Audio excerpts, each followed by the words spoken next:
Hello everyone, welcome to the lecture of civil engineering social and global impact. तो आज के lecture में हम लोग डिस्कस करने वाले हैं सॉलिड वेस्ट मैनेजमेंट के बारे में। तो हम लोग अपने डेली लाइफ में जो भी प्रोडक्ट इस्तेमाल करते हैं तो वो प्रोडक्ट हम लोग मेनली मार्केट से लेके आते हैं या फिर खुद से ग्रो करते हैं। तो जो भी प्रोडक्ट हम लोग इस्तेमाल करते हैं तो वो जो प्रोडक्ट है या तो नेचुरली होता है या मैनमेड होगा। नेचुरली होगा तो उसमें ऑर्गेनिक मैटर होगा, या फिर जो भी हम लोग प्रोडक्ट बनाते हैं या फिर ख़रीदते हैं तो आपका इनऑर्गेनिक हो सकता है, या फिर किसी तरह का मेटेलिक या प्लास्टिक हो सकता है। तो जो भी प्रोडक्ट इस्तेमाल कर रहे हैं तो उसका इस्तेमाल करने के बाद जब वो यूज़ का नहीं रहता है तो हम लोग जनरली उसको डिस्कार्ड कर देते हैं, फेंक देते हैं। तो हम लोग उसको बोलेंगे वेस्ट। तो जो भी हम लोग सॉलिड वेस्ट जनरेट करते हैं तो उनका प्रॉपर मैनेजमेंट होना चाहिए, क्योंकि अगर प्रॉपर मैनेजमेंट नहीं होगा तो वो आगे चल के पोल्यूशन क्रिएट करेंगे। ठीक है, तो इसी को हम लोग आगे के लेक्चर में पूरा डिस्कस करने वाले हैं कि कैसे एक सॉलिड वेस्ट को मैनेजमेंट किया जाता है। तो सॉलिड वेस्ट जो मैनेजमेंट का जो प्रोसेस है, जिसमें कि हम लोग वेस्ट को कलेक्शन करते हैं, उसके बाद उसका ट्रीटमेंट करते हैं, फिर जब पर तो रिसाइकलिंग करते हैं, फिर उसके बाद डिस्पोज कर देते हैं। तो इस सारे प्रोसेस में जो भी हम लोग का यूज का नहीं होता है उसको गार्बेज को हम लोग नॉर्मली उसको पूरे प्रोसेस के साथ ऐसे डिस्पोज करते हैं ताकि वो कम से कम किसी तरह का इन्वामेंटल जो है डैमेज क्रिएट करे। ठीक है, तो जिस तरह से ह्यूमंस का जो इवोल्यूशन हुआ है और लोग एक कॉलोनी में या फिर जगह मतलब लोकेलिटी में रहना स्टार्ट किए हैं, तो धीरे धीरे जो है वेस्ट जनरेशन भी बढ़ता गया है, और जिसकी जो कि अब के टाइम में जो सॉलिड वेस्ट है बहुत बड़ा इशू बन चुका है। तो आपको शायद पता होगा कि दिल्ली या मुंबई या इस तरह के मेगा सिटीज़ में जो है वेस्ट को डंप करने की इतनी ज़्यादा मतलब डंप किया जाता है, तो उसका प्रॉपर प्रोसेस नहीं होने की वजह से ये वहाँ पे जो है सिटी के बाहर एक तरह से एक वेस्ट का पहाड़ तक बन चुका है। दिल्ली में इस तरह न्यू ओखला में इस तरह के पहाड़ आपको देखने को मिल जाएंगे, जहाँ पे कि ये वेस्ट के पहाड़ है लगभग आपके कुतुब मीनार से 8 मीटर मतलब छोटे हैं, पर इतना हाइट तक वो बन चुका है, मतलब कि इतना वेस्ट एक्यूमुलेट हो चुका है। तो ये वेस्ट जो है फाइनली आपके इन्वायरमेंट को ही पोल्यूट करते हैं। तो वेस्ट मैनेजमेंट प्रॉपर होना चाहिए, और जिसकी वजह से हम लोग जो भी सॉलिड वेस्ट जनरेट कर रहे हैं उसको हम लोग वैल्यूएबल रिसोर्सेज में हम लोग उसको कन्वर्ट करते हैं। तो सॉलिड वेस्ट मैनेजमेंट है वो सबके लिए इम्पोर्टेंट है, सारे पर्सन के लिए, सारे मतलब हाउस होल्ड के लिए, सारे बिजनेस ऑनर्स के लिए भी। तो जिस तरह से इंडस्ट्रियलाइजेशन बढ़ा है जिसकी वजह से बहुत सारे अच्छे इम्पैक्ट तो आए हैं, साथ साथ जो बैड थिंग्स भी आई है, जो कि है हमारा सॉलिड वेस्ट जनरेशन। तो इन सारे सॉलिड वेस्ट को जो मैनेजमेंट किया जाता है उसका बेस्ट प्रोसेस है रिड्यूसिंग, रीयूजिंग एंड रिसाइकलिंग। तो ये सारी चीज़ें क्या है उसको डिस्कस कर लेते हैं। तो रिड्यूसिंग, रीयूजिंग एंड रिसाइकलिंग जो है बहुत इंपॉर्टेंट चीज़ है हमारे वेस्ट मैनेजमेंट के लिए। तो ह्यूमन लाइफ में जो भी हमारे अनवांटेड मटेरियल होते हैं उसको हम लोग जनरली वेस्ट करते हैं, और इस तरह के वेस्ट हम लोग हर मतलब अपने लाइफ के स्टेज में या फिर हर लोकेशन से ये मतलब जनरेट करते हैं, रिलीज करते हैं, फेंक देते हैं जनरली। तो इनको हम लोग रिड्यूस कर सकते हैं। रिड्यूस मतलब कि वैसे हम लोग लाइफस्टाइल इस्तेमाल करें या फिर वैसे हम लोग जो प्रोडक्ट का इस्तेमाल करें ताकि उसका कम से कम हम लोग उससे वेस्ट जनरेट करें। तो वेस्ट जनरेशन को हम लोग को रिड्यूस करना चाहिए। उसके बाद अगर फिर भी वेस्ट जनरेट हो गया तो उसको हम लोग को रीयूज करने की कोशिश करनी चाहिए, और रीयूज भी नहीं कर पा रहे हैं हम लोग दोबारा उस चीज़ को, तो उसका रिसाइकलिंग करनी चाहिए। रिसाइकलिंग भी पॉसिबल नहीं है तो उसको रिकवरी करनी चाहिए ताकि उसको इनर्ट मटेरियल में जो कि पॉल्यूशन क्रिएट ना करे उसमें कन्वर्ट किया जा सके। अगर फिर भी हम लोग कोई भी वेस्ट प्रोडक्ट को रिकवर नहीं कर पा रहे हैं, उसको नेचुरल प्रोडक्ट में कन्वर्ट नहीं कर पा रहे हैं, मतलब कि हार्मफुल जो हार्मलेस मैटर में कन्वर्ट नहीं कर पा रहे हैं, तो उसको ऐसी जगह डिस्पोज करना चाहिए जिसकी वजह से इन्वायरमेंट को या ह्यूमन को या फिर किसी तरह के मतलब एनिमल्स को कोई तरह का डैमेज या ना हो, किसी तरह का हार्म उससे ना हो। तो हम लोग लास्ट में डिस्पोजल करते हैं। तो मोस्ट फेवर है कि हम लोग कम से कम वेस्ट ही जनरेट करें, और लीस्ट फेवर है कि हम लोग उसको डिस्पोज कर दें। ठीक है, तो ये सारे प्रोसेस है जिसके बेसिक प्रिंसिपल यही है हमारे सॉलिड वेस्ट मैनेजमेंट का। ठीक है, तो हम लोग वेस्ट को रिडक्शन कैसे कर सकते हैं। तो वेस्ट रिडक्शन हमारा टॉप प्रायोरिटी है आपका सॉलिड वेस्ट मैनेजमेंट में। तो हम लोग जो भी कोई भी प्रोडक्ट बनाते हैं तो उसके लिए मटेरियल की रिक्वायरमेंट होती है और एनर्जी की रिक्वायरमेंट होती है। तो मटेरियल हम लोग मतलब कि जस्ट अर्थ से ही लेते हैं, कोई भी नेचुरल प्रोडक्ट लेते हैं हम लोग, जो भी पेट्रोलियम हो सकता है, वुड हो सकता है, सॉयल हो सकता है, ये भी वाटर हो सकता है, कुछ भी नेचुरल चीज़ हो सकती हैं। और फिर उस नेचुरल चीज़ों का इस्तेमाल करके, एनर्जी का इस्तेमाल करके हम लोग नए प्रोडक्ट को मैन्युफैक्चर करते हैं। तो अगर हम लोग किसी तरह की जो वेस्ट, मतलब जो हम लोग डेली लाइफ में जो भी प्रोडक्ट इस्तेमाल करते हैं उसमें किसी तरह का रिडक्शन लाएँ, तो इस तरह के सॉलिड वेस्ट जनरेशन कम से कम होंगे और मटेरियल और एनर्जी का जो वेस्टेज है वो भी कम से कम होगा। तो इस तरह से जो भी प्रोडक्शन होते हैं प्रोडक्ट के, तो इसमें सॉलिड वेस्ट जनरेट होते हैं। उसके अलावा लिक्विड वेस्ट भी जनरेट होते हैं। तो लिक्विड वेस्ट को ट्रीटमेंट कैसे करते हैं, वेस्ट वाटर ट्रीटमेंट कैसे करते हैं, उसको मैंने पिछले लेक्चर में मतलब कवर किया हुआ है। उसके अलावा एयर भी मतलब पोल्यूटेंट के रूप में रिलीज होते हैं। तो एयर पोल्यूटेंट को भी कैसे कंट्रोल किया जा सकता है उसके बारे में भी मैंने पहले लेक्चर में डिस्कस किया हुआ है। तो आज इस लेक्चर में हम लोग मेनली डिस्कस करने वाले हैं कि सॉलिड वेस्ट को कैसे हम लोग कंट्रोल कर सकते हैं। ठीक है, तो जो मैन्युफैक्चरिंग प्रोसेस हम लोग इस्तेमाल करते हैं, अगर उसको एफिशिएंट बनाएं तो हम लोग बहुत सारे जो वेस्टेज है उसको रोक सकते हैं। और जो भी प्रोडक्ट्स हैं उसको पैकेजिंग कम से कम में अगर किए जाए तो पैकेजिंग से निकलने वाला जो वेस्ट है उसको कंट्रोल किया जा सकता है। ठीक है, तो जो वेस्ट को रिडक्शन करने के लिए बहुत सारे प्रोसेस हैं। तो इन सारे प्रोसेस को मतलब प्रमोट किया जाना चाहिए। इसको जो भी लोग हैं, जो पीपल्स हैं, उनको एडुकेट करना चाहिए, इनकरेज करना चाहिए। जो भी हम लोग प्रोडक्ट खरीद रहे हैं उसमें कोशिश करनी चाहिए कि ताकि कम से कम पैकेजिंग हो। हम लोग अगर बल्क में बाई करेंगे तो फिर उससे होगा ये कि हम लोग पैकेजिंग का जो भी वेस्ट जनरेट होने से बचा सकते हैं और साथ साथ पैसे भी बचा सकते हैं। तो ऐसे आइटम्स, ऐसे प्रोडक्ट का इस्तेमाल करें जो कि रीयूजेबल हो, जिसको डिस्पोज करने की ज़रूरत ना पड़े। तो ऐसे आइटम्स, प्रोडक्ट्स का इस्तेमाल करने से होता ये है कि हम लोग वेस्ट कम से कम जनरेट करते हैं। जैसे रीफिलेबल कंटेनर इस्तेमाल करें कि अगर आपको कहीं पे मार्केट से तेल लेना है, मतलब कि जस्ट आपको मस्टर्ड ऑयल लेना है, सरसों का तेल लेना है, तो अगर अपना बोतल लेकर जाए तो आप उस पर भर के लाएँ, तो उससे बोतल से होने वाले वेस्ट को जनरेट होने से बचा सकते हैं। जो भी हम लोग कुछ भी प्रोडक्ट खरीदने जा रहे हैं तो उसके लिए जो हम लोग शॉपिंग बैग अगर खुद का लेके जाएँ तो प्लास्टिक वेस्ट को होने से बचा सकते हैं। जो फूड स्क्रैप्स है उनको अगर एनिमल्स को खिला दिया जाए तो ये भी एक तरह से वेस्ट जनरेट होने से बच जाएंगे। जो भी क्लॉथ्स है उसको रिपेयर कर लीजिए, या फिर किसी तरह के भी आपके प्रोडक्ट इस्तेमाल कर रहे हैं, अगर रिपेयर करके थोड़ा कंजूसी करके काम करें तो हम लोग वेस्ट रिडक्शन कर सकते हैं। तो अल्टीमेटली कह सकते हैं कि अगर जितना ज़्यादा कंजूस बनेंगे उतना ज़्यादा ही आप वेस्ट रिडक्शन कर सकते हैं। लेकिन फिर भी जितना फिजिएबल हो उतना करना ही चाहिए इस चीज़ को। ठीक है, अगर नेक्स्ट बात कर ली जाए वेस्ट रीयूज का, कि आप कितने जुगाड़ू हैं।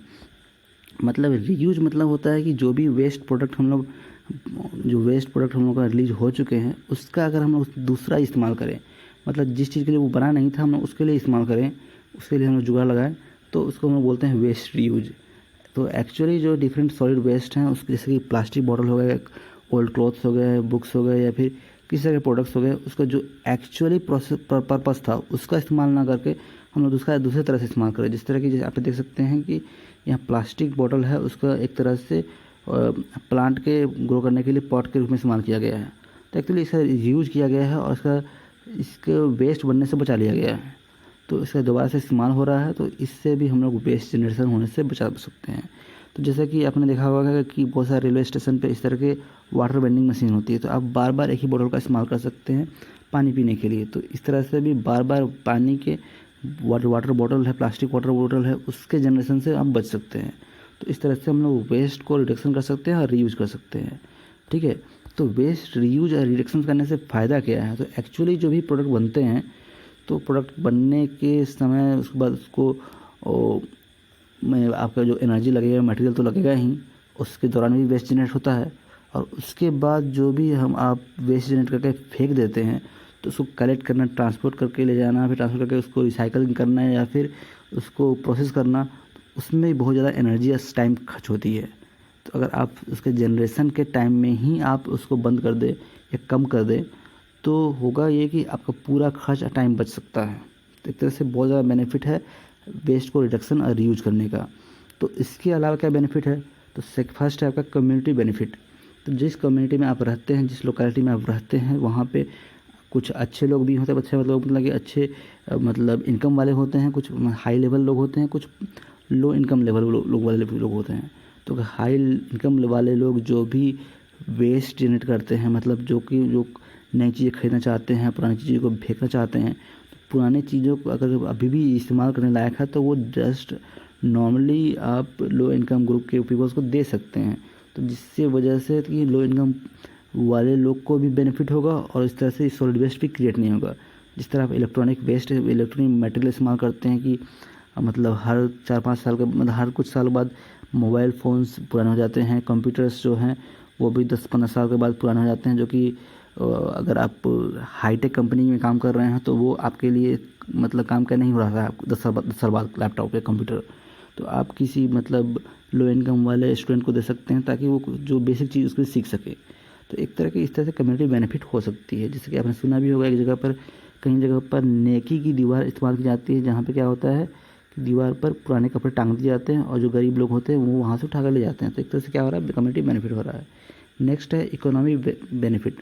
तो आप जो भी वेस्ट जनरेट कर रहे थे तो उसका आप अगर कम खर्च कर रहे हैं तो उसको प्रोडक्ट बनाने में भी कम खर्च होगा, उसको बनाने के लिए जो एनर्जी होगी उसमें कम खर्च होगा, उसके लिए जो ट्रांसपोर्टेशन है उसको ट्रांसपोर्ट करने के लिए भी जो फ्यूल लगेगा तो फ्यूल में भी कम खर्च होगा आपका। तो एक्चुअली अल्टीमेटली हम आप इकोनॉमी को बेनिफिट दे रहे हैं। एक्चुअली हो सकता है कि इसकी वजह से जो इंडस्ट्री का ग्रोथ कम हो जाए, लेकिन फिर भी ओवरऑल इकोनॉमी पे बर्डन कम हो जाएगा, तब जो कि आपकी बेसिक नीड्स को फुलफिल करने के लिए ज़रूरी होता था। नेक्स्ट है इन्वायरमेंटल बेनिफिट। तो वेस्ट अगर आपको जनरेशन होने से समय ही आप उसको कम कर सकें तो इससे हुआ कि आप जो भी वेस्ट जनरेट हो रहा था जिसकी वजह से आगे चल के पोल्यूशन क्रिएट हो सकता है वो कम हो जाएगा। तो इस तरह से आप इन्वायरमेंटल को भी बेनिफिट प्रोवाइड कर सकते हैं, वेस्ट को रिडक्शन करने के और रीयूज करने के। रिसाइकलिंग ऑफ वेस्ट का मतलब है कि जो भी आपका प्रोडक्ट है उसको आप लेकर, जो सॉलिड वेस्ट है उसको लेकर आप पूरा एक नया प्रोडक्ट बना दे रहे हैं। मतलब कि उसका दोबारा इस्तेमाल नहीं कर रहे हैं, किसी और तरह से इस्तेमाल नहीं कर रहे हैं, बस उसको ट्रीट करके कुछ प्रोसेस के थ्रू उसको नए वैल्यूएबल रिसोर्स में कन्वर्ट कर दे रहे हैं। तो इसको बोलते हैं वेस्ट रिसाइकलिंग। तो इसके एग्जांपल आप दे सकते हैं कि जो वेस्ट पेपर होते हैं, न्यूज़पेपर होते हैं, उसको अगर फाइबर्स में तोड़ दिया जाए, पल्प में कन्वर्ट कर दिया जाए तो पल्प को क्लीन करके फिर से नया पेपर बनाया जा सकता है, उसको प्रिंट करके उसका फिर से इस्तेमाल किया जा सकता है। वेस्ट मेटल है, वेस्ट ग्लास है, उसको भी मेल्ट डाउन करके उसका इस्तेमाल किया जा सकता है, रिसाइकलिंग की जा सकती है, नए बॉटल्स, नए सीट बनाई जा सकती है। प्लास्टिक बॉटल्स है उसको भी मतलब कि छोटे छोटे टुकड़े में तोड़कर उसको मेल्ट करके उसको plastic robes, plastic coating, electric wire बना सकते हैं। या फिर आप लोगों ने देखा होगा कि जो गांव मतलब कि लोकेलिटी में, आपके लोकेलिटी में जो आते हैं हर एक माल बेचने वाले, वो भी जो प्लास्टिक प्रोडक्ट इस्तेमाल करते हैं वो भी रिसाइक्लेबल वेस्ट का ही बना हुआ होता है। ठीक है, तो कुछ वेस्ट हैं जिसका भी एक बहुत सारे, थोड़ा ये आपका एक थोड़ा टेक्निकल कॉम्प्लेक्स प्रोसेस होते हैं जिसकी वजह से आप सारे जो प्रोडक्ट है उसको कन्वर्ट किया जा सकता है नए प्रोडक्ट में। तो इसमें थोड़ा सा ज़्यादा एनर्जी लगती है रिसाइकलिंग में, वेस्ट रिडक्शन और वेस्ट रीयूज के रेस्पेक्ट में। तो जो भी ऑर्गेनिक वेस्ट है उसका दोबारा इस्तेमाल किया जा सकता है कंपोस्टिंग के रूप में, ताकि मतलब उसको इन्वायरमेंटल पोल्यूट करने से आप बचा सकते हैं। ठीक है, नेक्स्ट बात कर ली जाए कि आपके कौन कौन से सोर्सेज हैं सॉलिड वेस्ट के। तो एवरी डे हम लोग बहुत सारे सॉलिड वेस्ट जो जनरेट करते हैं और डायरेक्टली हम लोग फेंक देते हैं, लेकिन लैंडफिल में चला जाता है। लैंडफिल मतलब कि आप कहीं पे डंप कर दिया जाता है। तो इससे जो है बहुत सारे जो वेस्ट हैं वो कुछ ऑर्गेनिक होते हैं जो कि सड़ गल के जो भी उसका डिग्रेडेशन होगा उसको बहुत ज़्यादा फॉल स्मेल करते हैं और वहाँ के इन्वायरमेंट को पोल्यूट करते हैं। तो इसको बचने के लिए हम लोग वेस्ट मैनेजमेंट करना चाहिए। तो हम लोग कौन कौन से सोर्स हैं, कहाँ कहाँ से इस तरह के किस किस टाइप के वेस्ट निकलते हैं उसका पता होना चाहिए। ठीक है, तो फर्स्ट बात कर लेते हैं हम लोग, हमारा जो है जो फर्स्ट सोर्स है रेजिडेंशियल, हमारे घर से जो वेस्ट निकलते हैं वो कैसे निकलते हैं, वो है food waste, plastic, paper, glass, leather, cardboard, metal, yard waste, ashes, बल्कि household items like electronics, tyre, battery, old mattress, use oil, ये सारे वेस्ट घर से निकलते हैं। इंडस्ट्री की बात की जाए तो इंडस्ट्री में भी बहुत सारे जो वेस्ट होते हैं, जैसे कि कंस्ट्रक्शन साइट से, फैब्रिकेशन प्लांट से, कैनिंग प्लांट से, पावर केमिकल प्लांट से बहुत सारे केमिकल प्रोडक्ट निकलते हैं, वेस्ट प्रोडक्ट निकलते हैं। इसके अलावा food waste, packaging waste, ashes, construction demotion waste, special waste, मतलब बहुत सारे केमिकल वेस्ट जो कि मेनली हजारडस हो सकते हैं। कमर्शियल बिल्डिंग से मतलब कि कमर्शियल साइड जहाँ पे बिजनेस के काम होते हैं तो वहाँ से भी मैं basically plastic waste, food, metal, paper, glass, wood, cardboard material, special waste, hazardous waste निकल सकते हैं। अब बात की जाए इंस्टीट्यूशनल की, जहाँ पे जैसे कि school, colleges, prison, military barracks, उसमें भी जो लोग रहते हैं वो भी जो भी प्रोडक्ट का इस्तेमाल करते हैं वो उससे भी बहुत सारे वेस्ट निकलते हैं। जैसे कि हो गया वो glass, rubber, plastic waste, food waste, wood, paper, metal, cardboard, ये सब चीज़ें हो गए। कंस्ट्रक्शन साइट से आपके जो भी है, अगर स्टील इस्तेमाल कर रहे हैं तो स्टील के छोटे टुकड़े मिल सकते हैं, या फिर कंस्ट्रक्शन साइट पर जो भी अब पुराना जो स्ट्रक्चर था उसके टुकड़े मिल सकते हैं, मतलब डिमोलिशन वेस्ट मिल सकते हैं। रोड रिपेयर कर रहे हैं तो उसमें भी बहुत सारे एग्रीगेट से लेकर बहुत से कंक्रीट के टुकड़े मिल सकते हैं, वुड मिल सकता है, प्लास्टिक मिल सकता है, रबर मिल सकता है, कॉपर वायर जो इलेक्ट्रिसिटी में इस्तेमाल किए जाते हैं उसके वेस्ट मिल सकते हैं, डर्ट, ग्लास, ये सारी चीज़ें मिल सकती हैं। म्यूनसिपल सर्विस की वेस्ट की बात की जाए तो जो अर्बन एरिया में, जो सिटी में, लोकेलिटी में जो भी कचरा मतलब वेस्ट होते हैं, जिसको हम लोग अर्बन जो स्ट्रीट है उसको क्लीन करने के बाद जो सॉइल निकलता है, या फिर आपके जो डस्ट पार्टिकल्स होते हैं, वाटर होता है, उसके अलावा जो पार्क में आसपास में जो भी फूड पैकेजिंग आइटम्स लोग फेंक देते हैं तो उनका वो सारे वेस्ट आपके म्यूनसिपल वेस्टेज में आपको कंसिडर करते हैं उसको। ट्रीटमेंट प्लांट या साइट्स, तो जहाँ वेस्ट वाटर ट्रीटमेंट प्लांट होता है तो वहाँ पे जो वाटर से निकलने वाला जो भी सॉलिड वेस्ट है उसको भी हम लोग इसमें कंसिडर करते हैं, जो कि ट्रीटमेंट प्लांट एंड साइट्स में आते हैं। उसके अलावा उसमें बहुत सारे कुछ केमिकल्स भी हो सकते हैं, मेटेलिक हो सकते हैं, प्लास्टिक भी हो सकते हैं। एग्रीकल्चर की बात की जाए तो एग्रीकल्चर में जो भी प्रोडक्ट निकलते हैं वो बेसिकली तो ऑर्गेनिक होते हैं, लेकिन फिर भी अगर इसको प्रॉपर मैनेज नहीं किया जाए तो वो भी आपके कहीं पे जाकर उसको फाउल स्मेल कर सकते हैं, पोल्यूशन क्रिएट कर सकते हैं। तो इसमें क्या निकलता है, क्रॉप फार्म से जनरली आपके जो क्रॉप रेसिड्यू हो उसको बोलते हैं, मतलब जो अब यहाँ पे देख सकते हैं क्रॉप रेसिड्यू है वो सब निकलते हैं, या फिर फीड लॉट्स होता है, मतलब जो कि आप खिलाते हैं जानवरों को वो निकल सकते हैं। आप डेयरी प्रोडक्ट से भी आप बहुत सारे इस तरह के वेस्ट निकलते हैं। तो ये सारे waste, pesticide, containers, hazardous materials, ये सब भी निकलते हैं एग्रीकल्चर फील्ड से। बायोमेडिकल की बात की जाए तो बायोमेडिकल या फिर हॉस्पिटल्स में बहुत सारे जो भी हम लोग आइटम्स इस्तेमाल करते हैं, जो भी टूल्स इस्तेमाल करते हैं, तो उसमें बहुत सारी चीज़ें प्लास्टिक्स की होती हैं। तो प्लास्टिक्स की होने हैं के अलावा उसमें जो भी मतलब ब्लड सैंपल लिए जाते हैं, या फिर जो भी बॉडी के फ्लूइड्स होते हैं उसमें अवेलेबल होते हैं, तो इनकी वजह से एक तरह से ये इन्फेक्शियस डिजीज़ क्रिएट कर सकते हैं। तो ये सारे प्रोडक्ट बहुत ज़्यादा आपके हार्मफुल होते हैं, जिसमें जो कि सिरिंज हो गए, बैंडेज हो गए, यूज ग्लव्स हो गए, drugs paper, plastic, food waste, chemicals, ये सारे भी हजारडस वेस्ट के रूप में आ सकते हैं। तो ये सारे सोर्सेज हैं वेस्ट के। तो वेस्ट मैनेजमेंट करना है तो उसे करना कैसे होता है, वेस्ट मैनेजमेंट कैसे किया जा सकता है, तो इसके बेसिकली 6 कंपोनेंट है कि इसमें कैसे हम लोग वेस्ट मैनेजमेंट कर सकते हैं। तो फर्स्ट है कि जो वेस्ट है उसको जनरेशन के टाइम में ही उसको पता करना पड़ेगा कि आपको कि वेस्ट जनरेशन के मेन रिसोर्सेज कहाँ कौन कौन से हैं, तो वहाँ से आपको गैदर करना पड़ेगा। तो उसको गैदर करने के लिए आपको वहाँ पे प्रॉपरली डस्टबिन्स आपको प्रोवाइड करनी पड़ेगी। डस्टबिन्स प्रोवाइड कर लेंगे, डस्टबिन मतलब कि आपको वेस्ट बिन्स इस्तेमाल करनी पड़ेगी, और उन सारे वेस्ट बिन को आपको प्रॉपर हैंडलिंग करनी पड़ेगी। तो उसको हैंडलिंग करने के लिए आपको उस लोकेशन पे वेस्ट बिन होना चाहिए और उसका कलेक्शन करना पड़ेगा। फिर वेस्ट कलेक्शन करने का बहुत सारा प्रोसेस है, जहाँ से आप डोर टू डोर जाकर आप वहाँ पे वेस्ट कलेक्शन कर सकते हैं और उसको लेकर आ सकते हैं। फिर लेकर आने के बाद उसको वेस्ट प्रोसेसिंग या रिकवरी करनी पड़ती है, और उसके बाद उसको अच्छे से सेग्रीगेशन करना पड़ता है कि कौन सा प्रोडक्ट किस टाइप का है, मतलब कौन सा आपका रिसाइकलेबल है, कौन सा कंपोस्टिंग में जा सकता है, कौन सा डिस्पोज हो सकता है कौन। तो इस तरह से अलग अलग करने के बाद उन सारे प्रोडक्ट का वेस्ट का प्रोसेसिंग होती है, और फिर जितना हो सके उतना रिकवर करने की कोशिश की जाती है। अगर जो रिकवर नहीं हो पाते हैं तो इसको हम लोग या तो लैंडफिल में भेजते हैं या फिर वेस्ट टू एनर्जी फैसिलिटी में भेजते हैं। मतलब लैंडफिल मतलब कि उसका आप कुछ कर ही नहीं सकते, इसको ना रिसाइकिल कर सकते हैं ना कुछ कर सकते हैं, ज़मीन में दबा दे तो वो सबसे बेस्ट होता है। या फिर उसको जो भी प्रोडक्ट है उसको अगर जलाकर उससे एनर्जी निकाली जा सके, उससे कुछ कैलोरीफिक वैल्यू हो, तो उसके जगह पर उन लोग इस्तेमाल कर।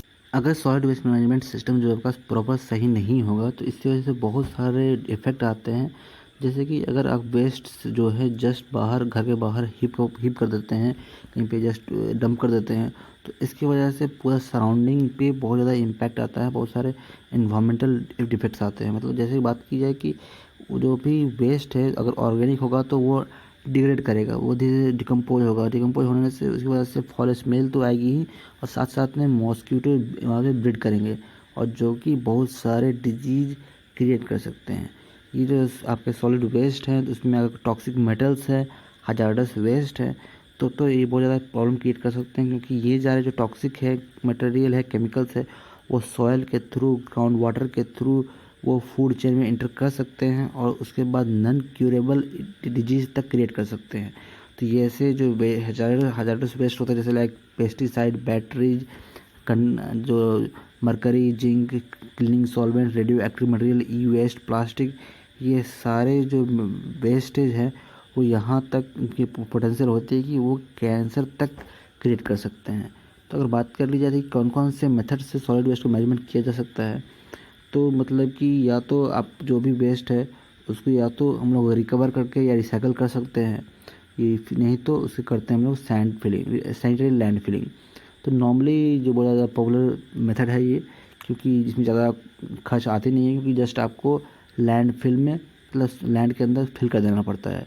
तो इसके लिए क्या किया ये जाता है कि जो भी गार्बेज है उसको एक पतले लेयर में बिछा लिया जाता है, मतलब किसी भी पिट में मतलब गड्ढा खोदकर उसको पतले लेयर में बिछा दिया जाता है, कंप्रेस कर दिया जाता है, उसको फिर सॉइल से या प्लास्टिक फोम से कवर करके उसको कंपैक्ट कर दिया जाता है।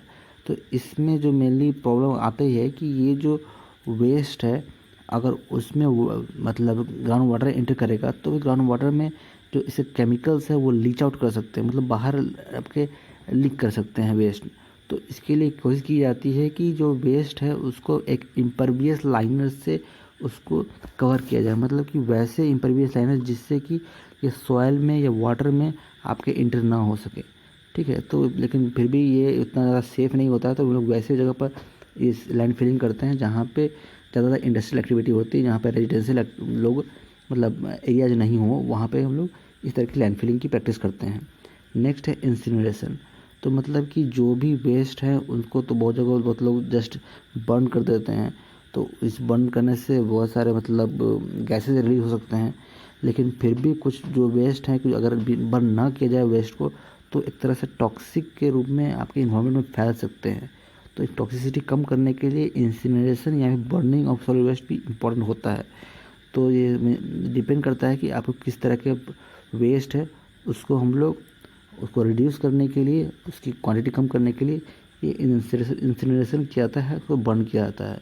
ठीक है, तो वैसे भी कोशिश करनी चाहिए कि जो भी वैसे लोकेशन में बर्न किया जाए जहाँ से जो गैस रिलीज हो रहा है उसको भी प्रॉपर मैनेजमेंट किया जा सके।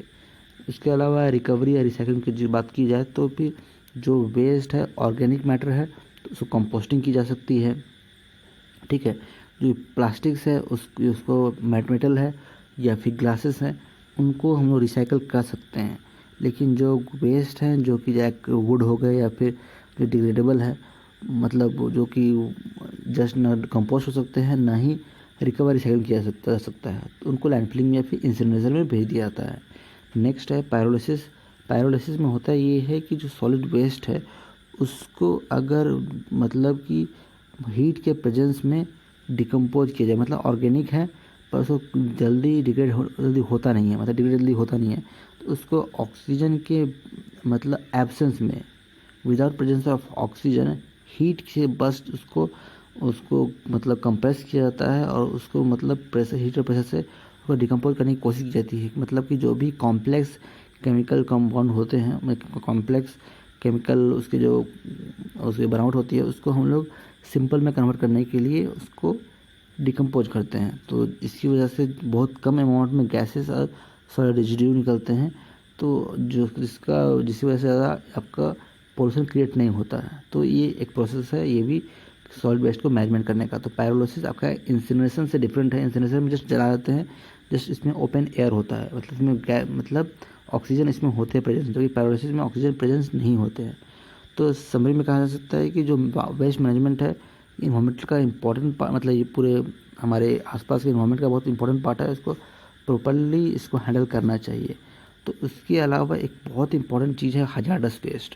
तो हजार्डस वेस्ट हम लोग किसको बोलते हैं, इसको डिस्कस कर लेते हैं। हजार्डस वेस्ट वैसे वेस्ट है जो कि आपका या तो एक्सप्लोसिव हो सकता है, या तो रेडियो एक्टिव हो सकता है, या फिर ऑक्सीडाइजिंग कैपेबिलिटी होती है, फ्लेमेबल होता है मतलब जल सकता है, या फिर इरिटेशन क्रिएट कर सकता है, हार्मफुल हो सकता है, टॉक्सिक हो सकता है, कार्सिनोजेनिक हो सकता है मतलब कैंसर क्रिएट कर सकता है। तो इस तरह के जो भी वेस्ट होता है उसको हम लोग बोलते हैं हजार्डस वेस्ट।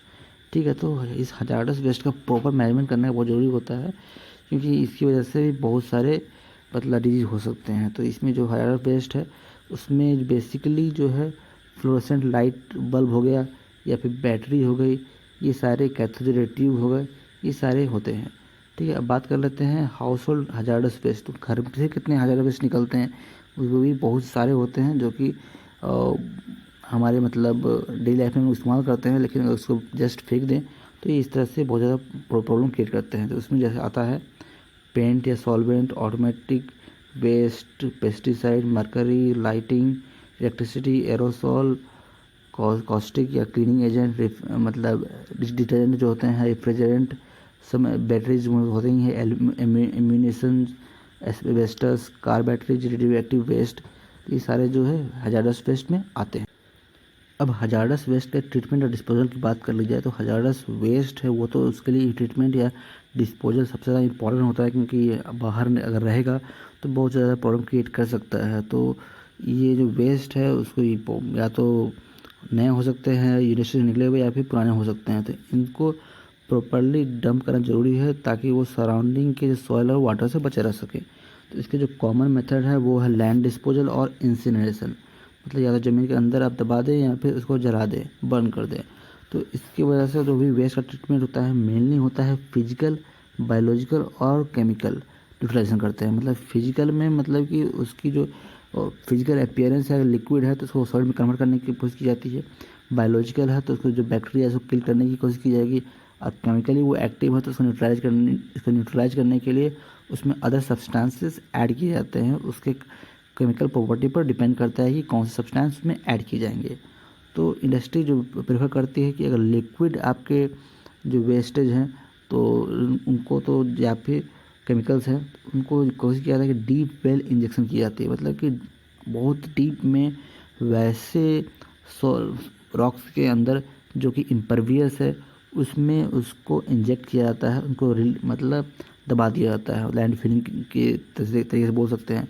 लेकिन अनफॉर्चुनेटली जो है जो हाइड्रोजियोलॉजिस्ट है उन्होंने प्रेडिक्ट किया है कि ऐसे वाटर वैसे केमिकल्स भी ग्राउंड वाटर में इंटर कर जाते हैं, और इंटर करने के बाद वो फर्दर वो आसपास की ग्राउंड वाटर रिजर्व को अफेक्ट कर सकते हैं और उसको पोल्यूट कर सकते हैं। तो ये इस तरह का जो भी मेथड है वो भी एक तरह से कंट्रोवर्शियल है और ये प्रॉब्लम क्रिएट कर सकते हैं। नेक्स्ट बात करी जाए लैंड फिलिंग की, तो लैंड फिलिंग भी बहुत ज़्यादा इस्तेमाल किया जाने वाला मेथड था जिसमें सॉलिड वेस्ट का इस्तेमाल किया जाता है। तो इसमें भी प्रॉपर ध्यान देना पड़ता है कि उससे किसी तरह का लीच आउट ना करें, या फिर वैसे लोकेशन पे ना हो जहाँ पे जो रोडेंट्स होते हैं, मतलब जो चूहे होते हैं वो जाके वो उसको निकाल के बाहर न निकाल रहा है सॉइल के अंदर से।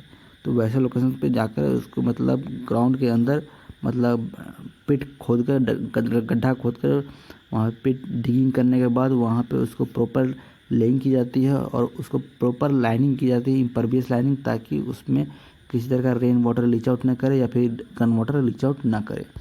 नेक्स्ट बात कर ली जाए इंसिनरेशन और बर्निंग की, तो ये भी तो बहुत कंट्रोवर्शियल है क्योंकि इसकी वजह से हजार्डस गैसेस रिलीज हो सकते हैं। लेकिन फिर भी बहुत जगहों पर जो वोलेटाइल केमिकल्स होते हैं जैसे पेंट, थिनर, ऑयल, सॉल्वेंट को डिस्ट्रॉय करने के लिए कंबसन या फिर इंसिनरेशन का ही इस्तेमाल किया जाता है। इसको जनरली सीमेंट फैक्ट्रीज में इस्तेमाल की जाती है। तो इसको जो बर्न करते हैं हम लोग तो इससे बहुत ज़्यादा हीट जनरेट करती है, तो इसके हीट का हम लोग इंडस्ट्री में इस्तेमाल कर सकते हैं। लेकिन फिर भी हम लोग को उसके जो गैसेस निकलते हैं उनका प्रॉपर आउटलेट करना ज़रूरी है, वो प्रॉपर उसको मतलब बाहर निकलने से पहले ट्रीटमेंट करना ज़रूरी है, या फिर उसको हायर लेवल पर रखा जाए ताकि उसका डिस्पर्सन पूरे इन्वायरमेंट में हो सके, ताकि बहुत ज़्यादा एक्यूमुलेशन ना हो और किसी तरह का इन्वायरमेंटल क्राइसिस क्रिएट ना कर सके। नेक्स्ट है स्टेबलाइजेशन या फिर सॉलिडिफिकेशन। ये फिजिकल ट्रीटमेंट मेथड है जिसमें कि एसेस को साथ उसको मतलब मिक्स किया जाता है। तो इसको मिक्स करने से होता ये है कि जो केमिकल में कुछ लिक्विड भी है तो वो भी सॉलिड के रूप में ऐड करने लगता है वो वेस्ट, और उसकी जो भी आपकी प्रॉपर्टी होती है मतलब डैमेजिंग प्रॉपर्टी होती है, या फिर बोल सकते हैं कि उसमें जो केमिकली एक्टिव जो होते हैं वेस्ट, वो जो सॉयल या फिर एसिड से मिलने के बाद वो इनर्ट बन जाते हैं एक तरह से। तो एक तरह से सॉलिडिफिकेशन किया जा सकता है। तो इस तरह के मतलब प्रोसेस करने के बाद उसको सॉइल में मतलब उसको सॉइल में उसको सिंपल लैंडफिलिंग की जा सकती है। नेक्स्ट है वेरियस बायोलॉजिकल ट्रीटमेंट की जाना चाहिए। जो भी आपके ऑर्गेनिक जो भी या फिर बायोलॉजिकल जो भी वेस्ट हैं जो कि हॉस्पिटल से जनरली निकलते हैं, उनका भी बायोलॉजिकल ट्रीटमेंट करना जरूरी पड़ता है। नहीं तो मेनली इसको भी इंसिनरेशन ही किया जाता है, मतलब जस्ट बर्न कर दिया जाता है, ताकि वो आके बाद में जाकर कोई किसी तरह का प्रॉब्लम क्रिएट ना करे, किसी तरह का डिजीज़ क्रिएट ना करे। तो बहुत सारे रिसर्च भी की जा रही है कि अगर इस तरह के बाहर आ जाते हैं तो इससे क्या प्रॉब्लम क्रिएट हो सकती है। तो देखा गया कि इस तरह के जेनेटिक इंजीनियरिंग या फिर जेनेटिक चेंजेस भी इस तरह के वेस्ट कर सकते हैं। तो इनको या तो स्टेबलाइजेशन प्रॉपर करनी पड़ेगी, डिसइंफेक्शन करना पड़ेगा, फिर लैंड फिलिंग या फिर इंसिनरेशन तो करना ही पड़ता है, ताकि इस तरह के वेस्ट है उनकी जो एक्टिवनेस है उसको कम किया जा सके और इसकी जो बैड इफेक्ट आने वाला है इन्वायरमेंट पर उसको कम किया जा सके। ठीक है, तो ये था कि सॉलिड वेस्ट को कैसे हम लोग उसको मैनेजमेंट कर सकते हैं। तो इसके अलावा बहुत सारे डिफरेंट टेक्निक्स है, छोटे मोटे टेक्निक्स हैं जिसका इस्तेमाल करके आप सॉलिड वेस्ट को कम कर सकते हैं, रिसाइकल कर सकते हैं, रीयूज कर सकते हैं। तो इसका अगर इस्तेमाल करें तो हम लोग इस तरह के सॉलिड वेस्ट को मैनेजमेंट करने में हम लोग मतलब एक एज ए पर्सन हम लोग हेल्प कर सकते हैं। तो इसके अलावा मैं आपको सजेस्ट करूँगा कि आप अगर यूट्यूब पर एक्टिव हैं तो ये एक अनुज रामात्री नाम के एक पर्सन हैं, उनके वीडियो देखने की कोशिश करें, जो कि वो बेसिकली फोकस करते हैं कि किस तरह से इको फ्रेंडली लाइफ को जिया जा सकता है, मतलब किस तरह से सॉलिड वेस्ट को क्रिएट करने से हम लोग बच सकते हैं। ठीक है, तो इसकी कुछ आपको भी अगर मिले आपको इस तरह के कुछ आइडियाज़ तो आप मुझसे कांटेक्ट कर सकते हैं, या फिर इस तरह के कुछ फील्ड में आप कुछ वर्क करना चाहते हैं तो भी इसके लिए आप कोशिश कर आपको करना चाहिए। ठीक है, ओके। तो नेक्स्ट लेक्चर में हम लोग 5th मॉड्यूल स्टार्ट करेंगे जो कि है बिल्ट इन्वायरमेंट।